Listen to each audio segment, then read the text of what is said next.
Good evening everyone. Good evening. Good evening everyone. Good evening. Good evening Ashutosh. Ashutosh कह रहे हैं आज क्लास नहीं होगी क्या? आशुतोष आपके सामने मैम आ गई हैं तो ऐसा हो सकता है कि आने के बाद क्लास ना हो. Good evening. Good evening. Good evening everyone. कैसे हैं आप सब लोग और कैसा आज का दिन रहा आप लोगों का? अच्छा रहा दिन? कितने घंटे पढ़ाई की आज तुम लोग? ये बताओ, सच्ची बताओ कि आज की सुबह से लेकर शाम का आपका 8 बज चुका है, 8 बजे तक आप लोगों ने कितने घंटे तक पढ़ाई की? जल्दी बताओ. Good evening. Good evening everyone. Good evening. सच्ची से बताना, विद्या माता की कसम है तुम लोगों को पाप लगेगा. विद्या की नहीं, जो तुम्हारे होने वाला और होने वाली है ना, उनकी कसम है अगर तुम लोगों ने झूठ बोला तो. सच्ची से बताओ तुम्हें कितने घंटे पढ़ाई की आज आपने? किसी ने मिनट बोला, मिनट्स में किए तो मिनट्स भी बता देना.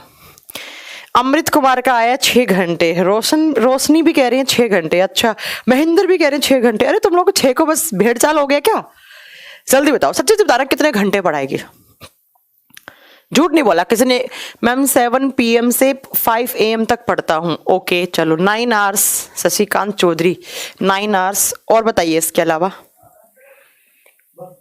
3 घंटे. ओके. पंकज ने 5 घंटे करी.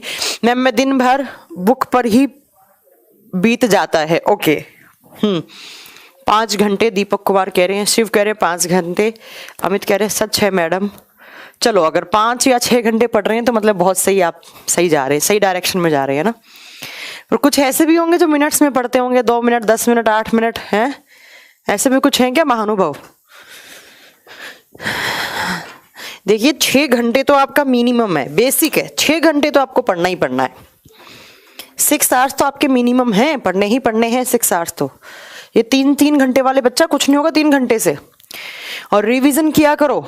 जो चीज आज से 20 दिन पहले पढ़ी थी ना, उसको तुरंत अभी. मैम पेपर कब होगा एनटीपीसी का?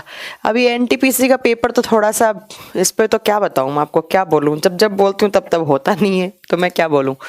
अभी तक 9 आवर्स हो चुका है. अरे वाह. चलो शशिकांत चौधरी, चलो मैम हम आपका नाम रोशन करेंगे एक दिन. अरे वाह, मुझे भी यही उम्मीद है अमित कि आप लोग पक्का, मेरा नहीं टाइम्स का नाम रोशन करोगे. मेरा क्या है, मेरा कोई नाम नहीं है, टाइम्स का नाम है.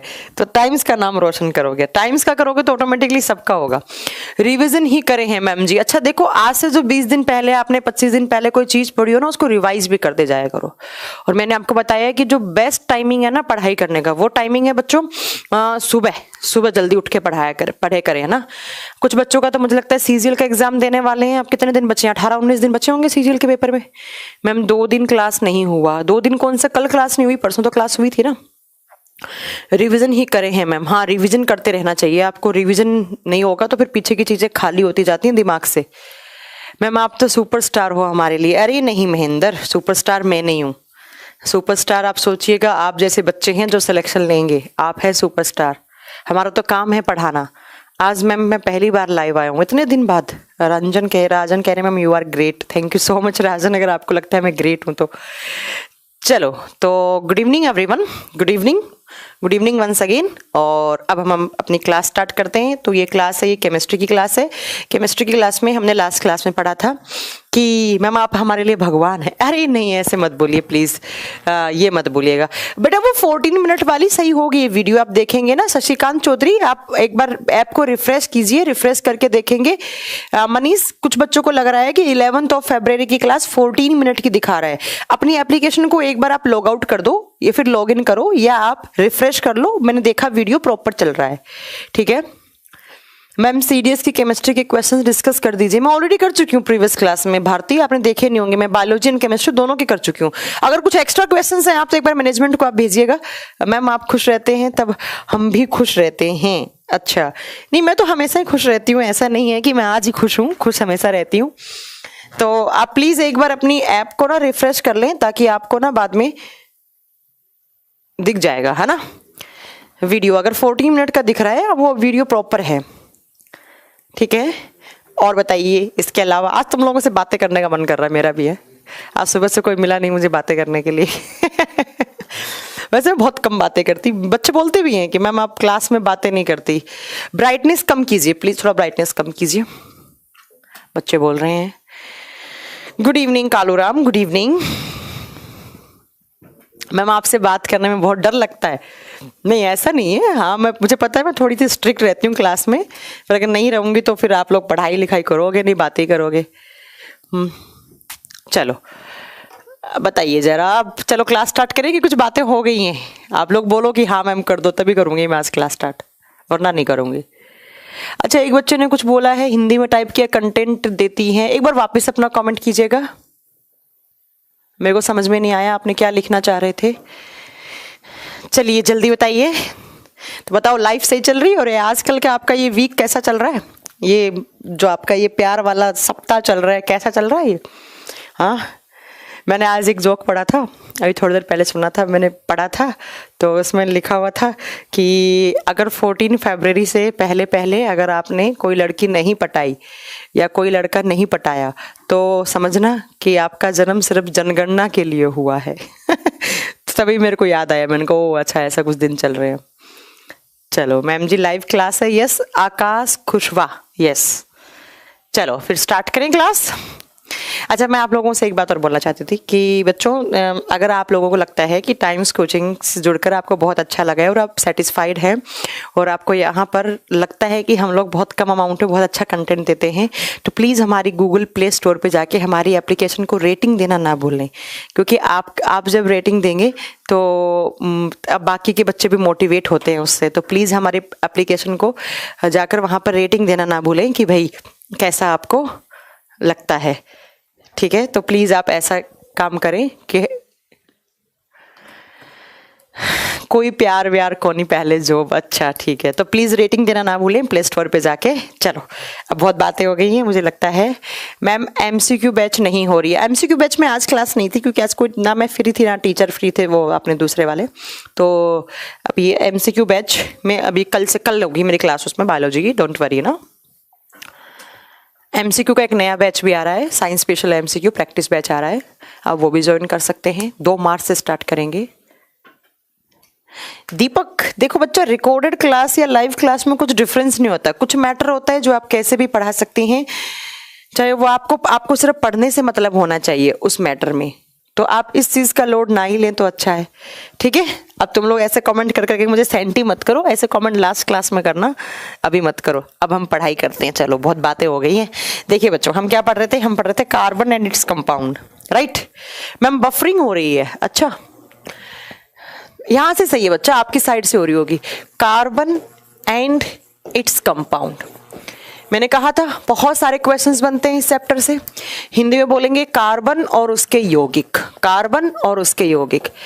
अब बात ये आती है, ये ऑर्गेनिक केमिस्ट्री का चैप्टर है, पहले बता चुकी हूँ सारी बातें, बहुत बार एग्जाम में आते हैं, इससे बहुत सारे क्वेश्चन आते हैं। और मैंने आपको प्रीवियस क्लास में ये भी बताया कि हम कार्बन ही क्यों पढ़ते हैं, क्योंकि मैंने बताया था कि जो कार्बन है बच्चों,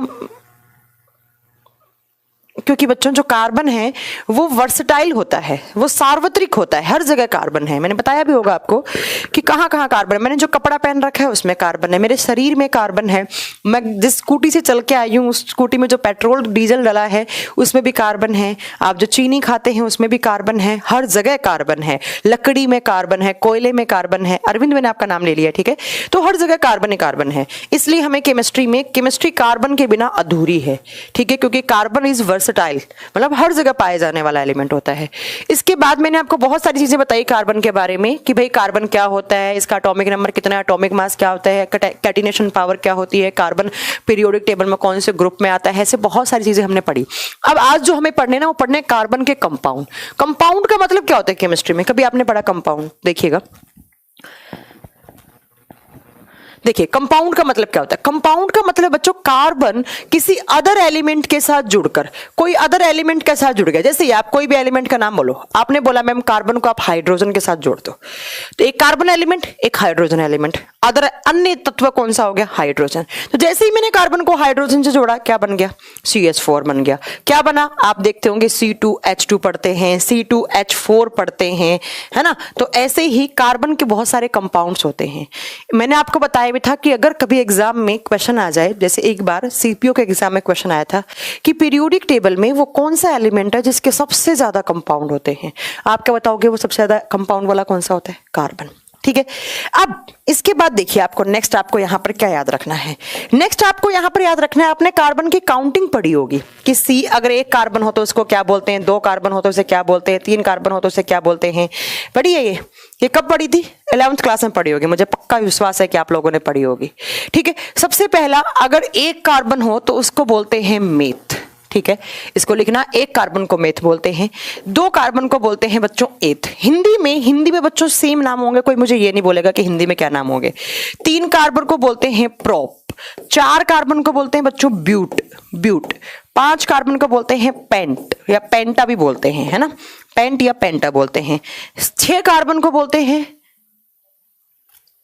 अंकुर सर की क्लास है क्या? ओके, मुझे आइडिया नहीं होगी अंकुर सर की क्लास, शायद बाहर बोल भी रहे।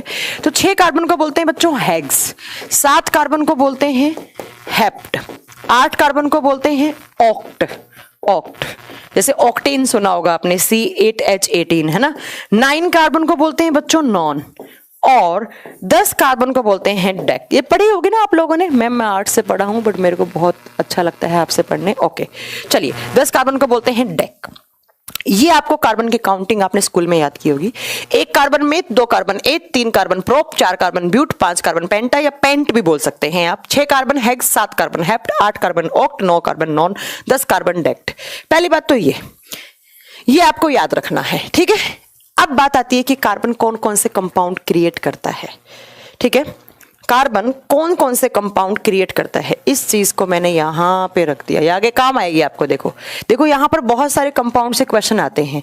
जैसे सबसे पहला एक तो ब्यूटेन से बनता है क्वेश्चन, एक बनता है यहां से ऑक्टेन वाला कि पेट्रोल बनाने के लिए मेन कंपोनेंट कौन सा होता है, एक ये C2H4 से भी बनता है ना। ये सारे क्वेश्चंस जो है ना आपको वही आपको याद रखने हैं।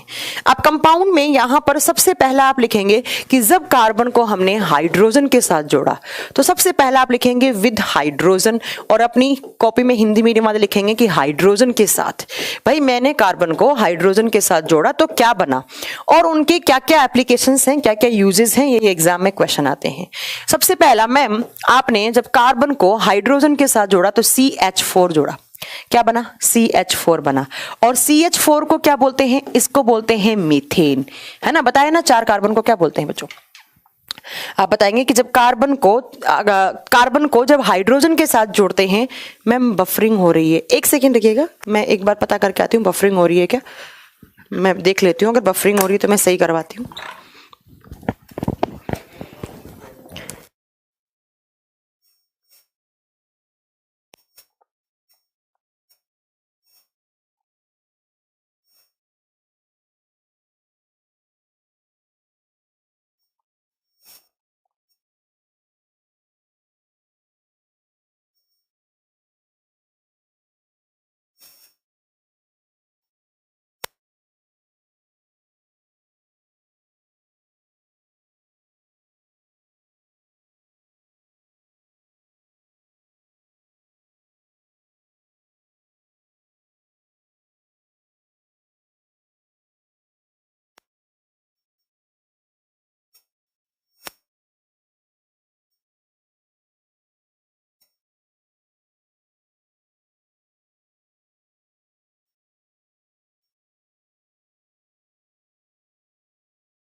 अच्छा, यहां से बफरिंग नहीं हो रही है, जिसके मोबाइल में बफरिंग हो रही है वो अपना इंटरनेट कनेक्शन से ही कर लें, यहां से बिल्कुल सही है, मैंने चेक करवा लिया है। ठीक है, चलो देखो मैंने क्या बोला, सबसे पहला कि जब आपने किसके साथ जोड़ा, कार्बन को आपने हाइड्रोजन के साथ जोड़ा तो उसको यहां पर क्या बना, यहां पर CH4 बना, इसको मीथेन बोलते हैं, इसको क्या बोलते हैं, मीथेन बोलते हैं। चलिए अब देखो, इस मीथेन से बहुत सारे कॉम्पिटिशन एग्जाम में बहुत सारे क्वेश्चन आते हैं। सबसे पहले तो मीथेन को कौन सी गैस कहा जाता है, आप सब जानते होंगे मीथेन मीथेन को कहा जाता है मार्स गैस। तो सबसे पहला क्वेश्चन लिखेंगे, मीथेन को कहा जाता है मार्स गैस। मार्स का मतलब होता है दलदली। जो दलदली एरिया होता है ना, वहां पर क्या बनती है, मीथेन गैस बनती है। जैसे कीचड़ वगैरह हो गया, बहुत सारा कीचड़ है, या गाय भैंस का गोबर पड़ा है, उसके अंदर पानी वानी गिर गया हो, मतलब वो दलदला एरिया बन गया हो, कीचड़ वाली जगह, तो वहां पर कौन सी गैस होती है, मीथेन गैस होती है। एग्जाम में बहुत बार क्वेश्चन आता है कि कौन सी गैस को मार्स गैस कहा जाता है। आप क्या बताएंगे बच्चों, मीथेन को कहा जाता है। दूसरा एक क्वेश्चन आता है कि मंगल ग्रह पर कौन सी गैस पाई जाती है। इसका अगेन आंसर क्या होगा, आप बताएंगे कि जो मार्स है उसके ऊपर भी, मंगल ग्रह पर भी कौन सी गैस पाई जाती है, मीथेन गैस पाई जाती है। ठीक है, नेक्स्ट आप यहां से याद रखेंगे कि जो बायोगैस होती है, बायोगैस का मतलब होता है बच्चों यहां पर गोबर गैस। गोबर गैस में भी एक क्वेश्चन बनता है कि गोबर गैस में सबसे ज्यादा कौन सी गैस होती है। आप बताएंगे गोबर गैस में सबसे ज्यादा मैक्सिमम जो अमाउंट होता है वो किसका होता है, मीथेन का होता है, गोबर गैस में सबसे ज्यादा।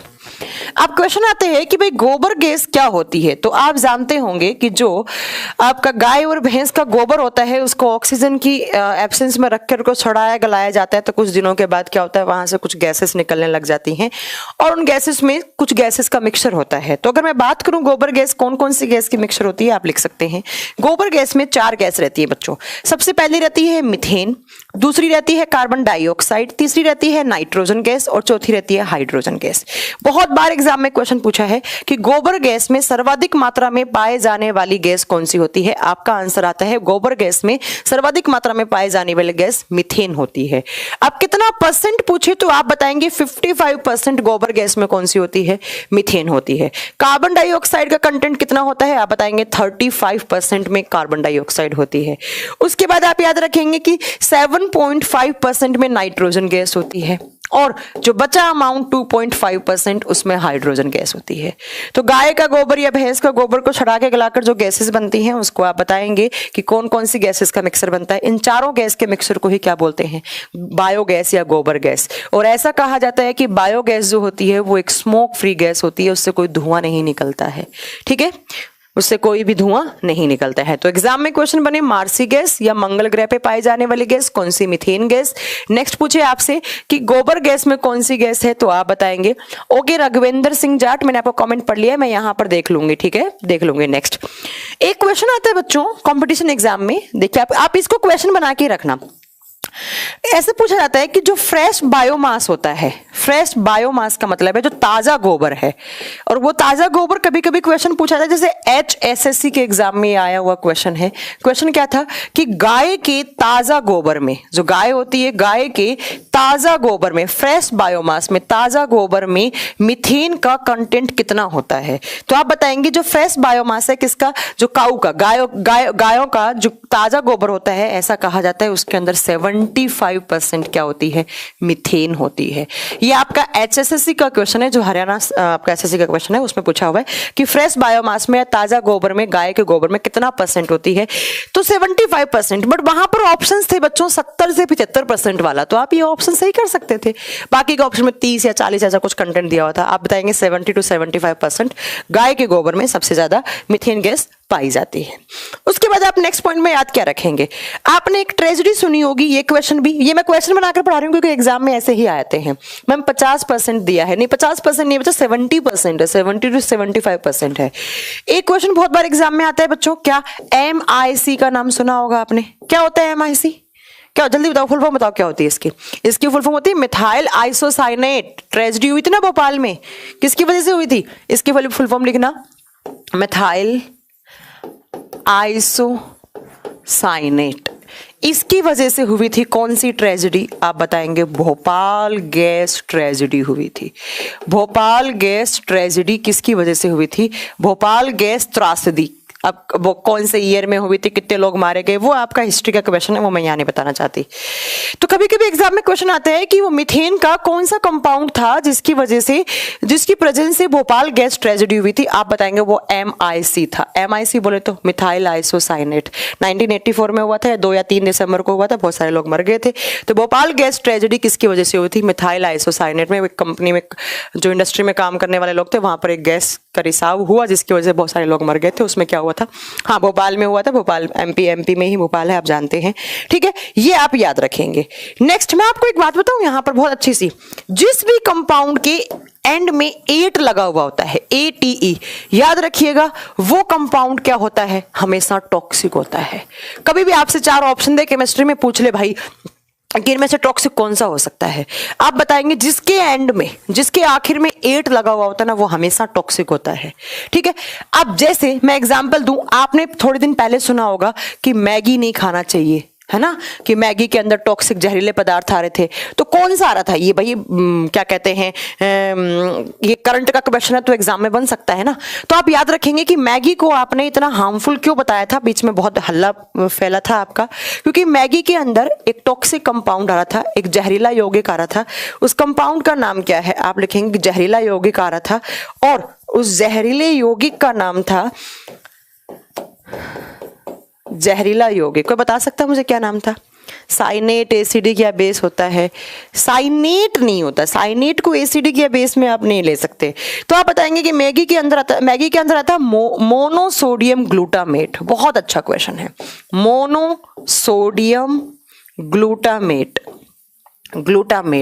देखो इसके एंड में अगेन क्या लग गया, 8 लग गया। तो जो भी 8 वाले कंपाउंड्स होते हैं वो हमेशा जहरीले होते हैं, और इसको खाने से आपका लीवर डैमेज हो सकता था, आप में खून की कमी हो सकती थी, है ना, या आपका मीना माटा हो सकता था, बहुत सारी बीमारियां हो सकती थी। इसीलिए बोला गया कि मैगी ज़्यादा नहीं खानी चाहिए, ठीक है, अभी भी नहीं खानी चाहिए, मैगी ज़्यादा नहीं खानी चाहिए। तो 2 क्वेश्चन मैंने बताया कि 8 जिसके भी एंड में लगा हुआ होता है वो क्या होता है बच्चों, वो हमेशा हार्मफुल होता है। जैसे आपने सुना होगा, एक और बताऊँ मैं आपको, ज़्यादा ब्रेड नहीं खानी चाहिए। ब्रेड समझते हो ना, ब्रेड जो आप चाय वाय के साथ खाते हैं, तो ब्रेड के अंदर भी एक टॉक्सिक कंपाउंड आता है। ब्रेड का मतलब है वही आप जिसको कॉमन लैंग्वेज में डबल रोटी भी बोलते हैं कुछ शहरों में। तो इसमें कौन सा था, आप बताएंगे कि पोटेशियम। क्या मैम, अभी एक बच्चा पूछ रहा है क्या मैम अभी भी मैगी नहीं खानी चाहिए? हाँ, अभी भी मैगी अगर ज्यादा खाओगे तो आपको हो सकता है potassium bromate. Potassium bromate again क्या आ गया, देखो एंड में 8। तो 8 यौगिक वाले कंपाउंड जो होते हैं आप याद रखेंगे, जिनके एंड में 8 लगा होता है वो हमेशा हार्मफुल होते हैं। जैसे मैगी में ये था, MIC भोपाल गैस ट्रेजेडी में ये था, ब्रेड में ये था पोटेशियम ब्रोमेट। तो ये सारे क्वेश्चंस एग्जाम में पूछ लिए जाते हैं, क्योंकि करंट के क्वेश्चंस होते हैं वो पूछ लिए जाते हैं, ये आप याद रखेंगे। नेक्स्ट क्वेश्चन सुनो, आप CNG वाले ऑटो पे बैठे होगे, दिल्ली में आपने देखा होगा CNG से ऑटो चलते हैं, है ना। तो CNG ऑटो में कितना % मीथेन होती है, एग्जाम में बहुत बार क्वेश्चन आया, इसको स्टार करना। बहुत ही बार एज इट इज ऐसे कैसी लैंग्वेज में क्वेश्चन आया कि एक बार आया था, मुझे एग्जाम नहीं याद रहते किसका एग्जाम, बट मैं क्वेश्चंस पढ़ती कि दिल्ली में चलने वाले CNG ऑटो में मीथेन का परसेंटेज क्या होता है। आप बताएंगे कि दिल्ली में जो CNG कहीं भी चल सकते हैं, दिल्ली में तो मैं एक एग्जांपल दे रही हूँ, उसमें 95% मीथेन होती है। बहुत अच्छा क्वेश्चन है कि जो ऑटो के अंदर जो आप CNG भरवाते हैं उसके अंदर क्या होता है, उसके अंदर 95% मीथेन ही भरी जाती है। ऐसे ही आपने सुना होगा LPG सिलेंडर में भी क्या होता है बच्चों, LPG सिलेंडर में भी मीथेन होता है। तो नेक्स्ट क्वेश्चन ये भी बन सकता है कि भाई LPG सिलेंडर में कौन कौन सी गैसेस होती हैं। तो नेक्स्ट लिखो, LPG सिलेंडर में भी मीथेन होता है। LPG सिलेंडर समझते हैं जो हमारे घरों में आता है, LPG सिलेंडर में भी मीथेन होता है, मतलब CH4 होता है। जिस सिलेंडर से आप खाना बनाते हैं उसको क्या बोलते हैं, LPG सिलेंडर बोलते हैं। तो क्वेश्चन आता है कि LPG सिलेंडर में कौन कौन सी गैसेस होती हैं, ठीक है, कौन कौन सी गैसेस का मिक्सचर होता है सिलेंडर के अंदर। या इससे ज्यादा जरूरी क्वेश्चन आता है कि LPG सिलेंडर में सबसे ज्यादा कौन सी गैस होती है। देखो मैंने आपको, मैम कोरोना वायरस पर वीडियो बता दीजिए मैम। शशिकांत आप यूट्यूब पे देखिए, मैंने यूट्यूब पे पढ़ा चुकी हूँ कोरोना वायरस के बारे में, डिटेल में पढ़ा चुकी हूँ। आपके बैच में नहीं चलाया था क्या मैंने? आप देखिएगा एक बार प्लीज, यूट्यूब पे देखिएगा, आज से 3 दिन पहले मैं कोरोना वायरस पढ़ा चुकी हूँ। देखो मैंने ये नहीं बोला है कि LPG सिलेंडर में सबसे ज्यादा मीथेन होती है, नहीं भैया मैंने ये नहीं बोला। मैंने बोला कि LPG सिलेंडर में भी क्या होती है, मीथेन होती है। तो अब क्वेश्चन आता है कि LPG सिलेंडर में कौन कौन सी गैस होती है। तो ये आपका सिलेंडर आप याद रखिएगा, इसमें प्रोपेन होती है, इसमें मीथेन होती है, एंड इसमें क्या होता है बच्चों, इसमें ब्यूटेन भी होता है। इन तीनों गैस के मिक्सचर को ही आप क्या बोलते हैं, LPG सिलेंडर बोलते हैं। अब एक क्वेश्चन आता है कि सबसे ज्यादा कौन सी होती है, आप ब्यूटेन के आगे लिख दो सबसे ज्यादा होती है। ये दोनों क्वेश्चन मैंने बता दिए कौन कौन सी गैस का मिक्सचर LPG सिलेंडर कहलाता है। दूसरा क्वेश्चन क्या बना कि LPG सिलेंडर में सबसे ज्यादा गैस कौन सी है। अगेन आपका आंसर क्या होगा बच्चों, LPG सिलेंडर में सबसे ज्यादा गैस कौन सी होती है, ब्यूटेन होती है। ठीक है, अब मैम ब्यूटेन ही ज्यादा क्यों भरी, भाई ब्यूटेन ज्यादा क्यों भरी, इसका कोई आपके मन में आ सकता है कि क्यों भरी ब्यूटेन, ऐसे आपने प्रोपेन क्यों नहीं भरा।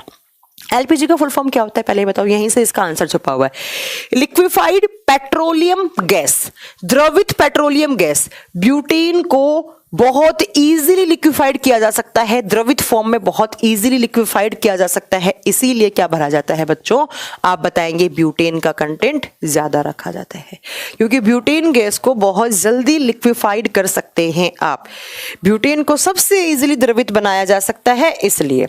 अब देखो एलपीजी सिलेंडर गैस में स्मेल आती है, जब आपकी गैस लीक होती है तो आपको क्या आती है, स्मेल आती है, गंधक आती है। बट मैं आपको बता दूं कि एलपीजी सिलेंडर के अंदर जो स्मेल होती है वो इन गैसेस की प्रेजेंस से नहीं होती है। तो उसके लिए आपका सिलेंडर लीक कर रहा है तो आपको अगर देखो, अगर ये कंपाउंड नहीं मिलाएंगे ना तो बच्चों आपको पता ही नहीं लगेगा कब आपकी सारी गैस निकल गई, ठीक है। तो स्मेल के लिए जो स्मेल आती है ना वो गैसेस की नहीं होती है, उस स्मेल के लिए कंपाउंड मिलाया जाता है। और यहां से आपका कंपटीशन एग्जाम में बहुत बार क्वेश्चन बनता है कि एलपीजी सिलेंडर में फॉर स्मेल, गंधक के लिए कौन सा कंपाउंड मिलाते हैं, आप बताओगे। इसमें बनाए जाते हैं, इसमें मिलाया जाता है एथाइल मरकैप्टन। कौन सा, एथाइल मरकैप्टन। बहुत बार एग्जाम में क्वेश्चन पूछा है ये कंपटीशन एग्जाम में, एथाइल मरकैप्टन मिलाया जाता है for smell in LPG cylinder, added ethyl mercaptan. या इसका एक नाम और भी होता है, इसको थायोइथेनॉल, थायोइथेनॉल भी कहा जाता है, थायोइथेनॉल। थायो ग्रुप आपने पढ़ा होगा, एसएच ग्रुप को थायो बोलते हैं, एसएच ग्रुप का मेंबर होता है ये, एसएच ग्रुप को थायो बोलते हैं, ठीक है। दोनों ऑप्शन में जो भी हो आप सही कर सकते हैं। तो मैंने आपको क्या पढ़ाया, मैं एक सेकंड, मम्मी का फोन आ रहा है, मम्मी को बोल दूं। हेलो हेलो मम्मी, मैं क्लास में हूं, बाद में बात करती हूँ ना, ठीक है। तो आप याद रखेंगे कि एलपीजी सिलेंडर में जो स्मेल होती है वो स्मेल किसकी होती है, वो स्मेल एलपीजी सिलेंडर में गैसेस की नहीं होती है, वो किसकी होती है, वो एथाइल मरकैप्टन की होती है। किसकी, एथाइल मरकैप्टन की। कहाँ चला गया यार, इस बोर्ड में यही दिक्कत है साला, कहाँ से क्या चला जाता है। तो ये आपका नेक्स्ट क्वेश्चन बन गया। इसके बाद देखो नेक्स्ट आपको क्या याद रखना है इसके बारे में। हाँ नेक्स्ट देखो, नेक्स्ट इसके बाद आपको याद रखना है कि जो मीथेन है, आप नेक्स्ट मीथेन पढ़ रहे हैं तो मीथेन पे आएंगे। नेक्स्ट लिखेंगे मीथेन एक ग्रीन हाउस गैस होती है। मीथेन कैसी गैस होती है, एक ग्रीन हाउस गैस होती है। हिंदी में लिखेंगे हरित गृह प्रभाव गैस, हरित गृह प्रभाव गैस। अब ये ग्रीन हाउस इफेक्ट आपने पढ़ा होगा, एनवायरमेंटल केमिस्ट्री का पार्ट है, वो यहाँ नहीं पढ़ाया जाएगा कि बहुत सारी गैसेस हैं, जब हमारे अर्थ का टेम्परेचर इंक्रीज हो जाता है तो ये सब आपने पढ़ा होगा ना। ग्रीन हाउस गैस है, आपसे कोई पूछ ले कि मीथेन एक ग्रीन हाउस गैस है, आप क्या बताएंगे, यस मीथेन एक ग्रीन हाउस गैस होती है। नेक्स्ट सुनो, नेक्स्ट एक क्वेश्चन बहुत बार आता है कंपटीशन एग्जाम में कि जब भी कोयले की फैक्ट्री में कोई एक्सप्लोजन करवाना हो, कोयले से आपको कोई भी विस्फोटक, कोयले को विस्फोट करवाना हो तो वो कौन सी गैस से करवाया जाता है, वो मीथेन से करवाया जाता है। तो आप याद रखिएगा, it is used in coal industries for coal explosive. जो कोयले की फैक्ट्री होती है उसमें विस्फोटक के रूप में कौन सी गैस, ये क्वेश्चन बहुत बार सीजीएल में रिपीट हुआ है कि कोयले की फैक्ट्री में कोयले को विस्फोट करने के लिए कौन सी गैस उपयोग में ली जाती है, आप क्या बताएंगे, वहां पर CH4 मीथेन काम में आती है। ये सारे क्वेश्चंस थे मीथेन के बारे में। क्या क्या पॉइंट याद रखेंगे, मीथेन एलपीजी सिलेंडर में होती है बट मीथेन से कोई स्मेल नहीं आती है, वो उस स्मेल के लिए एथाइल मरकैप्टन या थायोइथेनॉल काम में लेते हैं, ठीक है। उसके बाद आप याद रखेंगे धान के खेत से भी मीथेन निकलता है, ये भी बहुत अच्छा क्वेश्चन है। जो पैडी खेत होते हैं, मतलब जो धान के खेत होते हैं उससे भी क्या निकलता है, धान के खेत से भी मीथेन निकलती है। कीचड़ वीचड़ में भी मीथेन निकलती है, मंगल ग्रह पर भी मीथेन होती है, एलपीजी सिलेंडर में होती है, सीएनजी ऑटो में भरी जाती है। ये सारे क्वेश्चंस आप याद रखेंगे किसके बारे में, मीथेन के। तो जब हमने कार्बन को हाइड्रोजन के साथ जोड़ा तो पहला कंपाउंड कौन सा क्रिएट हुआ, CH4। चलो अब नेक्स्ट कंपाउंड CH4 से इतने सारे क्वेश्चन थे जो कॉम्पिटिशन एग्जाम में पूछ लिए जाते हैं, मैंने सारे बता दिए हैं। अब दूसरा, आप कार्बन को जोड़ो हाइड्रोजन के साथ तो आपके सामने क्या बन के आएगा, दूसरा कंपाउंड हमारे सामने बनेगा C2H2। दूसरा कंपाउंड कौन सा, लाइव क्लास है, yes Kanchan Kumari, this is live class. Next आप बताएंगे यहां पर दूसरा कंपाउंड C2H4 लिख लो, पहले आप लिख लो C2H4। इसका नाम होता है एथाइलिन। इसका नाम क्या होता है, एथाइलिन, या हिंदी में इसको इथिलीन भी कहा जाता है। हिंदी में इसको इथिलीन या एथाइलिन भी कहा जाता है, या आप इसको कॉमन लैंग्वेज में इथेन भी कह सकते हैं। क्या कह सकते हैं, इथेन भी कह सकते हैं। जब मैंने कार्बन को हाइड्रोजन के साथ जोड़ा तो मैंने इथाइलिन बनाया। सबसे पहला क्वेश्चन बहुत बार एग्जाम में आता है, इथाइलिन एक प्लांट हार्मोन भी होता है। ये एक ही हार्मोन क्या होते हैं जो प्लांट की ग्रोथ करवाएं, डेवलपमेंट करवाएं, फलों को पकाएं, है ना, इन सब को सीड को जर्मिनेट होने से बचाएं, है ना, इन सब को फलों को पक के नीचे गिरवाएं। ये आगे पढ़ोगे आप बोटनी वाली क्लास में। तो यह एक पादप हार्मोन है। एग्जाम में बहुत बार क्वेश्चन आता है कि कार्बन का वो कौन सा कंपाउंड है जो प्लांट हार्मोन में होता है। आप बताएंगे वो C2H4 होता है, प्लांट हार्मोन है। ये एक नेचुरल फॉर्म में पाया जाने वाला होता है प्लांट के अंदर, और ये गैस की फॉर्म में होता है। ये एक ही हार्मोन ऐसा है जो गैसियस फॉर्म में है। कभी एग्जाम में क्वेश्चन पूछ ले कि गैसीय अवस्था में पाए जाने वाला पादप हार्मोन कौन सा है, आप बताएंगे वो C2H4 है या थाइलिन है। ठीक है, नेक्स्ट, अब इस प्लांट के अंदर है तो कुछ ना कुछ तो इसका काम होगा बच्चों, ऐसे तो होगा नहीं। क्या काम करता है ये काम करता है फ्रूट राइपनिंग का। क्या काम करता है? फ्रूट राइपनिंग का। और फ्रूट राइपनिंग का मतलब क्या होता है बच्चों? फलों को पकाना, फलों को पकाना। ये भी क्वेश्चन बहुत बार पूछ लिया जाता है, फलों को पकाना, है ना। क्वेश्चन आता है कि फलों को पकाने के लिए कौन सा केमिकल कंपाउंड यूज में लेते हैं, आप बताएंगे C2H4। और ये प्लांट में नेचुरल फॉर्म में होती है। एक प्लांट के ऊपर जो नेचुरल तरीके से फल पक रहे हैं वो किस हार्मोन की प्रेजेंस से पक रहे हैं? वो थाइलिन की प्रेजेंस से पक रहे हैं। अगर किसी प्लांट में इस नेचुरल हार्मोन की कमी हो जाएगी तो वो फल पकेंगे नहीं, वो कच्चे ही रह जाएंगे। ठीक है मैम, हार्मोन्स को डिटेल में बता दीजिए। डोंट वरी, मैं केमिस्ट्री क्लास में पढ़ाऊंगी। ठीक है मैम, अंकुर सर की क्लास है या नहीं मुझे नहीं पता बच्चा। अंकुर सर की क्लास, सर बाहर बैठे तो हैं शायद। सर तो कह रहे थे आज उनकी तबीयत खराब है, आंखें बहुत लाल हो रखी हैं, तो शायद क्लास नहीं लेंगे वो। ठीक है, ये आप याद रखिएगा कि थाइलिन एक प्लांट हार्मोन होता है, फलों को नेचुरल तरीके से पकाता है। नेक्स्ट, इसका काम कहाँ होता है? ये काम आता है पॉलीथीन बनाने में। आगे जब पॉलीमर वाली क्लास करोगे तब वहां पर पढ़ोगे कि ये क्या बनाने में काम आता है। ये पॉलीथीन ना, इथीन, पॉलीथीन बनाने में। जैसे आपने देखा होगा पॉलीथीन इथीन का बहुलक होता है, ये याद रखिएगा कि ये पॉलीथीन बनाने में काम आता है। इसके अलावा और कहाँ काम आता है ये C2H4? इसके अलावा और कहाँ काम आता है? नेक्स्ट आप याद रखेंगे कि ये काम आता है बच्चों कोल गैस और पेट्रोल गैस बनाने में।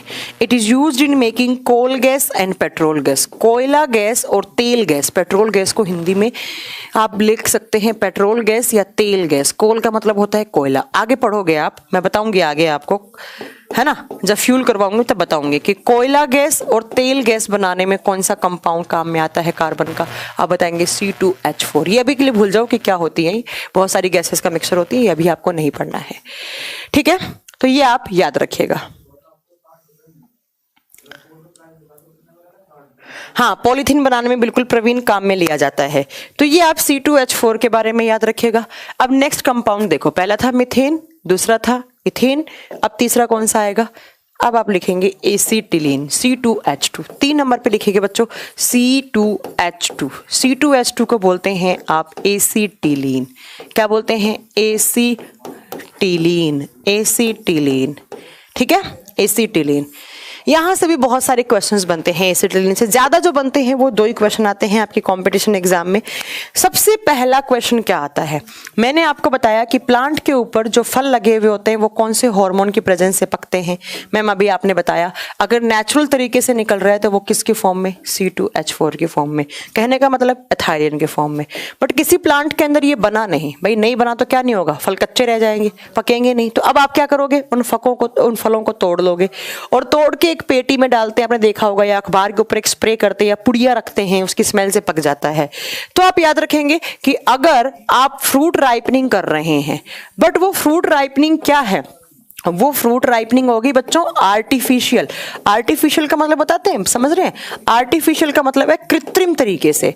कृत्रिम का मतलब है पेड़ के ऊपर नेचुरल तरीके से नहीं पके, आर्टिफिशियल तरीके से पकाने आप तोड़ के। तो वहां पर कौन सी गैस काम में लेते हैं? Acetylene gas. और ये किसके साथ? तो आप बताएंगे ये कार्बाइड के साथ काम में ली जाती है। कार्बाइड प्लस एसीटिलीन को काम में लिया जाता है। सुना होगा आपने कि कार्बाइड और एसीटिलीन से फल पकते हैं। ठीक है, ये आप याद रखेंगे, ये पॉइंट याद रखेंगे। अगर आपसे एग्जाम में पूछे कि प्राकृतिक तरीके से फलों को कौन पकाता है, आप बताएंगे C2H4। कृत्रिम तरीके से कौन पकाता है, आप बताएंगे C2H2 पकाता है। किसके साथ? कार्बाइड के साथ। नेक्स्ट यहां से क्वेश्चन क्या बनता है, मैम एसिटिलीन को बैन क्यों किया? क्योंकि बच्चों अगर ऐसे फल आप खाते हो तो आपका लीवर डैमेज होने लग जाता है। ये टॉक्सिक होते हैं कार्बाइड वगैरह हमारे लीवर के लिए। मैंने बताया टॉक्सिक एलिमेंट्स कहाँ जाके स्टोर होते हैं? लीवर में। तो लीवर क्या हो जाएगा? आपका खराब होने लग जाएगा, इसलिए इसको बैन कर दिया गया। ठीक है, वैसे बैन नहीं है, लोग बहुत सारे काम में लेते हैं। नेक्स्ट आप याद रखेंगे कि ये काम आती है क्या करवाने में? वेल्डिंग करवाने में। ये काम आती है वेल्डिंग करवाने में। अब वेल्डिंग क्या होती है तो मुझे लगता है सब लोग समझते होंगे। एसिटिलीन गैस काम में ली जाती है वेल्डिंग करवाने में, बट किस गैस के साथ? ऑक्सीजन के साथ। जब आप ऑक्सीजन को C2H2 के साथ जोड़ते हो तो इसको कहा जाता है ऑक्सी एसिटिलीन। बच्चों याद रखना, अकेला एसिटिलीन गैस वेल्डिंग नहीं करवा सकता। ठीक है, वो किस गैस के साथ? जो आग लगती है वेल्डिंग में, आग की स्पार्कल्स बनती है ना, आग की चमक सी पैदा होती है, वो आग के झंझनाट सी पैदा होती है, तो वो किसकी होती है? वो आप बताएंगे वो ऑक्सीजन गैस की। आग कौन सी गैस लगाती है? ऑक्सीजन। जब आप ऑक्सीजन को एसिटिलीन के साथ कंबाइन करते हो तो ऑक्सी एसिटिलीन बनता है, और ऐसा कहा जाता है कि इसका जो टेम्परेचर होता है वो 3500 डिग्री सेल्सियस हो जाता है, और इतने डिग्री सेल्सियस पर मेटल्स क्या हो जाती हैं? मेल्ट होने लग जाती हैं, पिघलने लग जाती हैं।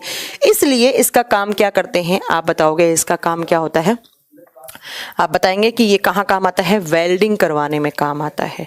कभी आपसे पूछ ले वेल्डिंग करवाने में कौन सा केमिकल, कौन सा कार्बन का कंपाउंड काम में आता है? आर्टिफिशियल फ्रूट राइपनिंग में कौन सा आता है, या फिर नेचुरल फ्रूट राइपनिंग में कौन सा आता है? कौन सा प्लांट हार्मोन के फॉर्म में होता है? मिथेन सिलेंडर में कौन सी गैस होती है? ताजा गोबर में कितना % होती है? ऐसे ऐसे बहुत सारे क्वेश्चंस आपके बन जाते हैं। ठीक है, नेक्स्ट क्वेश्चन आप याद रखेंगे। इसके बाद नेक्स्ट कंपाउंड जो कार्बन का हाइड्रोजन के साथ आपको याद रखना है वो याद रखना है C8H18। इससे एक ही क्वेश्चन बनता है, बहुत अच्छा क्वेश्चन बनता है। इसको कहा जाता है ऑक्टेन। आपसे पूछे ऑक्टेन क्या होता है, आप बताएंगे 8 कार्बन 18 हाइड्रोजन आपस में जुड़ते हैं तो उसको ऑक्टेन कहा जाता है। आप ऐसे, मेरी ज्यादा आ रही है? नहीं, आपकी नहीं आ रही। नहीं, ठीक है, मैं बंद कर लेती हूँ। 8 कार्बन जब 18 हाइड्रोजन के साथ जुड़ते हैं तो यहाँ पर आप 18 हाइड्रोजन जोड़ सकते हैं, ऐसे पूरे इन सब के साथ जोड़ देना हाइड्रोजन, है ना। और तो इसको, उस कंपाउंड को कहा जाता है ऑक्टेन। और ये ऑक्टेन कहाँ काम आता है? बच्चों आप जानते हैं हमारे गाड़ियों में क्या भरा जाता है? पेट्रोल। पेट्रोल बनाने का मेन कंपोनेंट होता है, मुख्य घटक है। पेट्रोल में जो मेन कंपोनेंट है ना वो कौन सा होता है? आप बताएंगे पेट्रोल बनाने के लिए मेन कंपोनेंट कौन सा होता है बच्चों? वो होता है आपका मुख्य घटक। अगर आपसे कभी पूछ लिया जाए तो वो कौन सा होता है? ऑक्टेन होता है। देखो कार्बन भी जलता है, हाइड्रोजन भी क्या होता है? जलता है। ठीक है, तो कार्बन हाइड्रोजन, हाइड्रोकार्बन। नेक्स्ट आप याद रखेंगे कि पेट्रोल की जो क्वालिटी होती है ना बच्चों, वो भी चेक की जाती है। किसके अंदर? आपने देखा होगा ऑक्टेन नंबर वाला पेट्रोल होता है ना। तो क्वालिटी ऑफ पेट्रोल भी किस में चेक की जाती है? ऑक्टेन नंबर में। अब ये ऑक्टेन नंबर क्या होता है आगे की बात है, मैं फ्यूल वाले चैप्टर में पढ़ाऊंगी या नहीं पढ़ाऊंगी। बस आप इतना बात याद रखेंगे, कभी आपसे ऑक्टेन संख्या, हिंदी में बोलते हैं ऑक्टेन संख्या। देखो एग्जाम में क्वेश्चन क्या आता है? एग्जाम में क्वेश्चन आता है बच्चों कि कार्बन का कौन सा कंपाउंड पेट्रोल बनाने में मेन कंपोनेंट कहलाता है? आप बताएंगे वो ऑक्टेन। या पेट्रोल की क्वालिटी, पेट्रोल की जो क्वालिटी है, उसकी जो क्वालिटी गुण, उसका किस में चेक करते हैं? ऑक्टेन नंबर में। जैसे आपने देखा होगा इतने ऑक्टेन नंबर का इतना पेट्रोल होता है, वो आपको अभी नहीं पढ़ना, वो आगे पढ़ाऊंगे मैं आपको। ये आपके कार्बन जब हाइड्रोजन के साथ जोड़ा आपने तो कार्बन ने इतने सारे कंपाउंड क्रिएट किए। कौन कौन से पढ़ा आपने? CH4 पढ़ा, C8H18 पढ़ा, आपने C2H2 पढ़ा। इनके जितने भी क्वेश्चंस कंपटीशन एग्जाम में आते हैं वो मैंने आपको सब बता दिए हैं।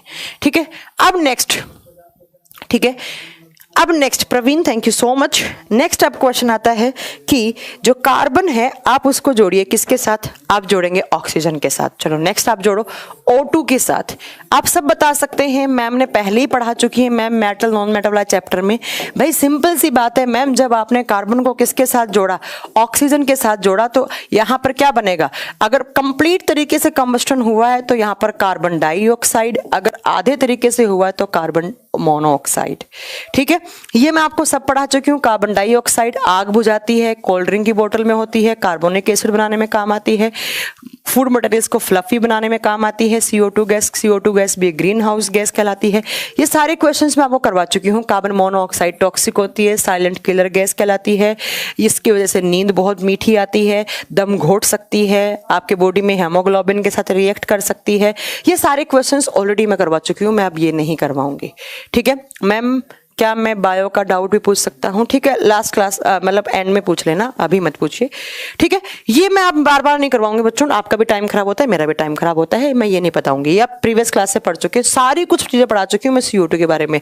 ड्राई आइस कैसे बनता है, CO2 सब्लिमेशन प्रोसेस से ड्राई आइस बनती है, ड्राई आइस कहाँ कहाँ मिल जाती है, सब कुछ पढ़ा चुकी हूँ मैं। तो कार्बन ऑक्सीजन के साथ जुड़ेगा तो क्या बनाएगा? कार्बन डाइऑक्साइड, कार्बन मोनोऑक्साइड, वो हम प्रीवियस क्लासेस में ऑलरेडी पढ़ चुके हैं। अब नेक्स्ट सुनो, नेक्स्ट हम कंपाउंड कौन सा पढ़ेंगे? कार्बन का।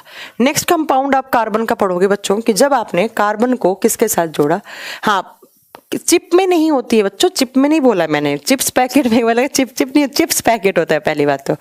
ठीक है, देखिए ट्रिप्सिन का स्राव कहाँ से होता है? पैनक्रियाटिक जूस से होता है, पैनक्रियाज से होता है बच्चों। ठीक है, मैंने बता दिया पुण्य आपका डाउट। चलो नेक्स्ट, यहाँ पर नेक्स्ट कंपाउंड सुनो आप, जिससे बहुत बार क्वेश्चन आता है।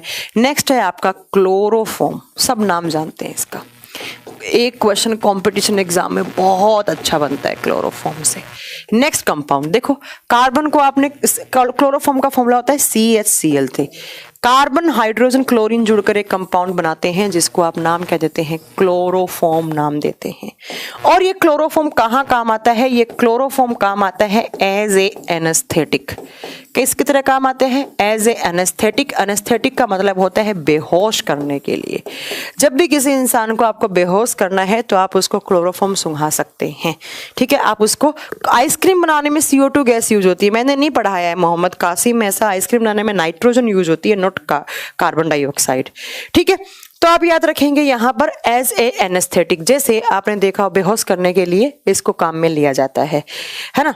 और मतलब बेहोशी के इंजेक्शन के लिए वैसे क्लोरोफॉर्म का यूज कम होता है, मिसयूज ज्यादा होता है। आपने देखा होगा चोर आए, 2 चोर चोरी करके ले गए किसी के घर में घुस के, तो जो घर में मालिक थे उन मालिकों को क्लोरोफॉर्म सुंघा दी और वो लोग बेहोश हो गए, और वहाँ पर वो लोग क्या बेहोश हो गए और वहाँ पर चोरी कर ली, डाका डाल लिया, किडनैप कर लिया क्लोरोफॉर्म सुंघा के। तो यूज कम, मिसयूज ज्यादा होता है, बेहोश करने के लिए काम में लेते हैं। अब आप में से कुछ बच्चे ऐसे भी सोच रहे होंगे कि जब डॉक्टर सर्जरी करता है तब भी डॉक्टर एनेस्थेसिया देता है, बेहोशी वाला इंजेक्शन देता है, तब भी क्या क्लोरोफॉर्म सुंघाता है? नहीं, तब क्लोरोफॉर्म नहीं होता है, वो एनेस्थेसिया इंजेक्शन होता है, वो अलग होता है। ठीक है, वो नाइट्रस ऑक्साइड या ईथर वगैरह से, वो ईथर वगैरह का दिया जाता है, वो यहाँ का नहीं होता है। तो क्लोरोफॉर्म बेहोशी करने के लिए, देखो कुछ टाइम के लिए, जैसे 20-25-30 मिनट किसी को बेहोश करना है ना, तो आप वो उसको क्लोरोफॉर्म सुंघा सकते हैं।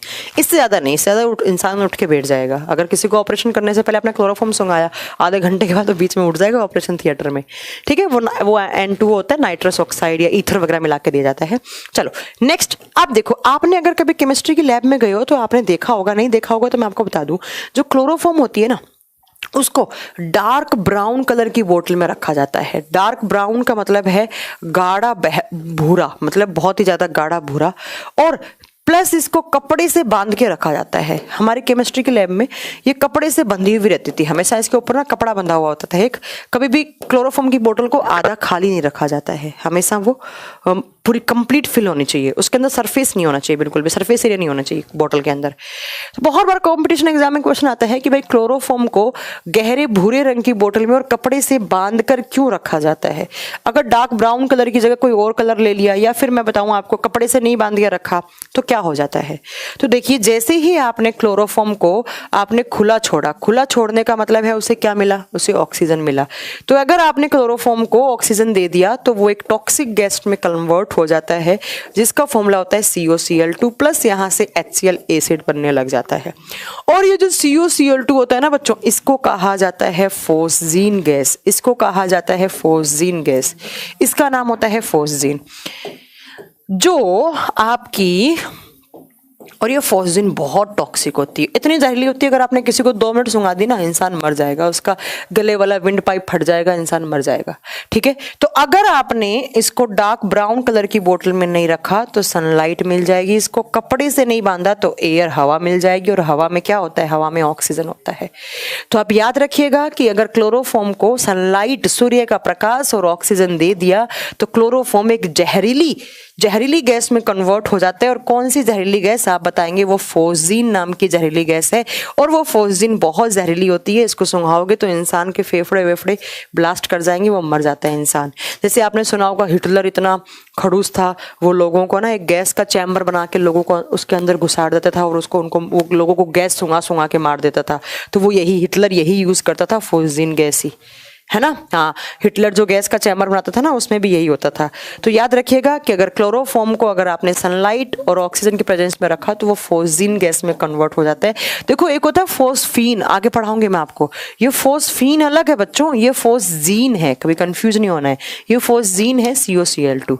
तो ये क्लोरोफॉर्म के बारे में बहुत अच्छा क्वेश्चन था, जो कॉम्पिटिशन एग्जाम में बहुत बार आता है। तो ये क्लोरोफॉर्म का मैंने आपको बता दिया। नेक्स्ट सुनो, जब आप कार्बन को OH ग्रुप के साथ जोड़ोगे, OH ग्रुप के साथ जोड़ोगे तो कार्बन 2 कंपाउंड क्रिएट करता है OH समूह के साथ। आप सब जानते हैं। हाँ, हिटलर इसी गैस का चैम्बर बना के इंसान को मार देता था। जब कार्बन को आप हाइड्रोक्साइड ग्रुप के साथ जोड़ते हैं, OH ग्रुप के साथ जोड़ते हैं, तो वो क्या बनाता है? आप यहां से याद रखेंगे, वो बनाता है C2H5OH एंड CH3OH, C2H5OH। और एक और लिखिए 3-4 लाइन छोड़कर, CH3OH। इन दोनों के बारे में आपको पता होना चाहिए। C2H5OH को बोलते हैं इथेनॉल, पीने वाली शराब, पीने वाली यही होती है, इथेनॉल। और जो CH3OH होता है ना बच्चों, इसको बोलते हैं मिथेनॉल। ये होती है जहरीली शराब, टॉक्सिक, इसको बोलते हैं मिथेनॉल। सबसे पहला क्वेश्चन तो आपका कंपटीशन एग्जाम में यही बनता है, क्या बना कि पीने वाली शराब का फॉर्मूला क्या होता है, और टॉक्सिक शराब, आपने सुना होगा इतने लोग टॉक्सिक शराब पीकर मर गए। तो ये होती है बच्चों ड्रिंकिंग अल्कोहल। जितनी भी आप अल्कोहल लेते हैं, किसी भी फॉर्म में लेते हैं, चाहे आप बियर पी रहे हैं, आप वाइन पी रहे हैं, आप विस्की पी रहे हैं, तो इन सब में क्या होता है? इन सब में इथेनॉल होता है। तो याद रखिएगा, पीने वाली शराब का फॉर्मूला होता है C2H5OH। ये होती है कच्ची शराब या टॉक्सिक अल्कोहल, ये होती है टॉक्सिक अल्कोहल। अगर ये पी ली, आप या तो मर जाओगे या अंधे हो जाओगे। मिथेनॉल पी ली तो आप मर जाओगे या अंधे हो जाओगे। ठीक है मैम, जब कोई मर जाता तो उसका DNA कैसे चेक करेंगे? सेल से निकाल के करेंगे DNA चेक, कोई बड़ी बात नहीं है।